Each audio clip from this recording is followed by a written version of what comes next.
Social media के ज़रिए एक सवाल आया है कि एक बच्ची है जो चाहती है कि मेरी शादी नेक माहौल में हो, दीनी माहौल में हो, ताकि आने वाली नस्लों के लिए भी ये फ़ायदा हो। लेकिन फैमिली मेम्बर जो हैं वो इस तरह के वो सोच के नहीं होते और वो अपनी समझ से और अपनी पसंद से शादी कराने पर बज़िद होते हैं।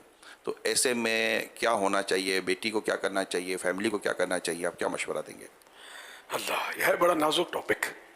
इसमें ज़रा को लड़की तो बेचारी बेबस है, वो सिर्फ चाह ही सकती है और कुछ कर नहीं सकती। तो घर वालों को चाहिए कि अगर उसकी जो तलब है तो जायज़ तलब, इसके मजाजी में फंसी हुई है, ये और सूरत है। ये वो जनरली वो कह रही है कि मुझे नेक रिश्ता चाहिए। ऐसा भी नहीं, कुछ हाँ, बोल दो ना कि मुझे नेक कराना चाहिए ताकि हमारे घर में नमाजी पैदा हों और अल्लाह और रसूल की फरमाबरदारी करने वाले पैदा हों। तो माँ बाप को फिर उसका एहतराम करना दुनिया और आखिरत में फ़ायदा देगा और उसको कार्य सवाब है, बहुत बड़ा सवाब है। एक तो उसकी दिलजुई होगी, दूसरा है कि उसकी आखिरत का वो फ़ायदा चाहती है तो इसमें मदद होगी।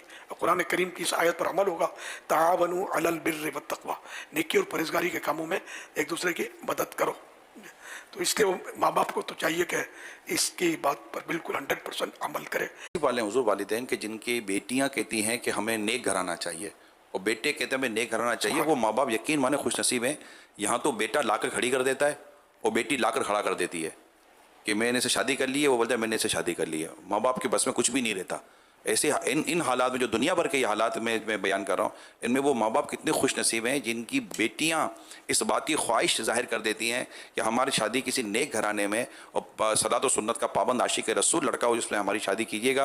वरना उसकी बात असल में इसमें माँ बाप को भी देखना, बाद वक़्त घर में माँ बाप ने भी कुछ कोशिश की होती है और बेटी को बाकायदा एक बापर्दा बनाया होता है, लेकिन शादी करते वक्त ये इस बात का बाद वक़्त ख्याल नहीं करते। तो ऐसा होता है कि बेटी की शादी तो हो गई लेकिन वहाँ बेटी के पर्दे के मसाइल हो गए और उसकी तो आप ही ने तरबियत की थी कि बेटी बापर्दा रहेगी और घर में भी पर्दे का माहौल रहेगा। तो ये वालिदैन के लिए बड़ी जिम्मेदारी है कि वो अपनी औलाद को, जब बेटा भी कहता है कि मुझे कोई ऐसी लड़की दें जो बाहया हो, शर्म हया वाली हो, नमाजी हो, नेक हो, परहेज़गार हो, तो और ऐसा नहीं है कि ये रिश्ते नहीं, अल्हम्दुलिल्लाह दावत इस्लामी ने तो बिल्कुल नक्शा बदल दिया।